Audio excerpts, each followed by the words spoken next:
সবাইকে technique easy এডুকেশনের পক্ষ থেকে স্বাগত জানাচ্ছি। এই পর্বে আমরা প্রাণী জগতে শ্রেণীবিন্যাস অধ্যায়ের বোর্ড বইয়ের অনুশীলনীর এমসিকিউ প্রশ্নগুলোর সমাধান দেখব।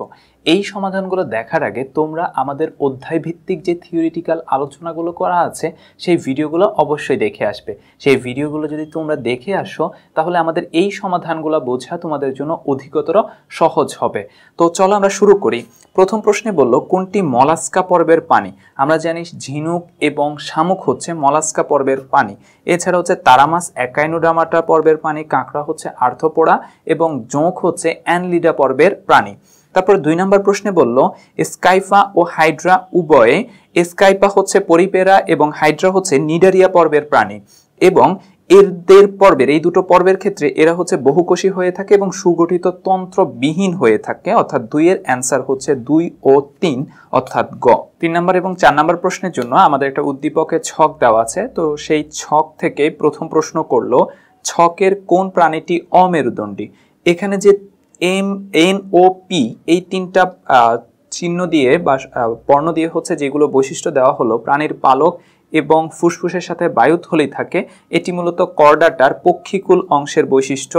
তারপরে প্রাণীর ডিম পাড়ে এবং শীতল রক্ত বিশিষ্ট, এটি উভচর প্রাণীর বৈশিষ্ট্য। তারপরে প্রাণীর আইস এবং যুগ্ম পাখা থাকে, এটা হচ্ছে অস্টিকথিস পর্বের উপপর্বের বৈশিষ্ট্য। সুতরাং এগুলো আসলে মূলত তিনটাই করডাটা পর্বের প্রাণীর বৈশিষ্ট্য। আর আমরা জানি করডাটা পর্বের প্রাণীরা মেরুদণ্ডী বিশিষ্ট হয়। আর এছাড়া এম এ যেটা বলা হলো প্রাণীর ডানা এবং হিমোসিল নামক দেহ গহ্বর থাকে, এই হিমোসিল নামক দেহ গহ্বরের কথা শুনে আমরা বলতে পারি এটি হচ্ছে আর্থ্রোপোডা পর্বের বৈশিষ্ট্য। সুতরাং এখানে এম হচ্ছে অমেরুদণ্ডী প্রাণী আর বাকি 3টি হচ্ছে মেরুদণ্ডী প্রাণী, অর্থাৎ 3 এর অ্যান্সার হচ্ছে ক। 4 নম্বর প্রশ্নে বলল উঠতে পারে, কোন কোন প্রাণীগুলো উঠতে পারে। দেখো এখানে হচ্ছে প্রথম যেটা বললো প্রাণীর ডানা এবং হিমোসিল নামক দেহ গহ্বর থাকে, অর্থাৎ এরা হচ্ছে আর্থ্রোপোডা পর্বের প্রাণী। আর আর্থ্রোপোডা পর্বের প্রাণীদের ডানা থাকে, তারা উঠতে পারে। সুতরাং এম এর প্রাণীরা হচ্ছে উঠতে পারে। এছাড়া হচ্ছে প্রাণীর পালক এবং ফুসফুসের সাথে বায়ুথলি থাকে, এটা হচ্ছে পক্ষিকুল, অর্থাৎ বিভিন্ন পাখি করডাটার যে উপপর্বে বসবাস করে সেই পর্বের বৈশিষ্ট্য। তো পাখিরাও উঠতে পারে, সুতরাং এই 2 পর্বের প্রাণীরা উঠতে পারে। আর অন্যদিকে হচ্ছে প্রাণীর ডিম পাড়ে এবং শীতল রক্ত বিশিষ্ট, এরা আসলে উভচর প্রাণী, যেমন হচ্ছে কুমির, তারপরে হচ্ছে ব্যাঙ, এরা আসলে উঠতে পারে না। আর হচ্ছে পিতে যেটা বলা প্রাণীর আইস এবং যুগ্ম পাখা থাকে, এরা হচ্ছে অস্টিকথিস পর্বে, যেই পর্বে হচ্ছে বিভিন্ন রুই মাছ বা ইলিশ মাছ এই মাছগুলো থেকে থাকে, এরাও উঠতে পারে না। অর্থাৎ এই দুটো পর্বের উপপর্বের প্রাণীরা উঠতে পারে না।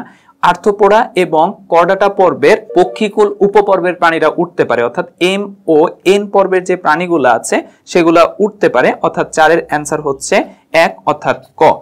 তো আশা করি 4টা এমসিকিউ বুঝতে পেরেছো। পরবর্তী পর্ব দেখার আমন্ত্রণ রইল। এই পর্ব এখানেই শেষ করলাম। এতক্ষণ সাথে থাকার জন্য ধন্যবাদ।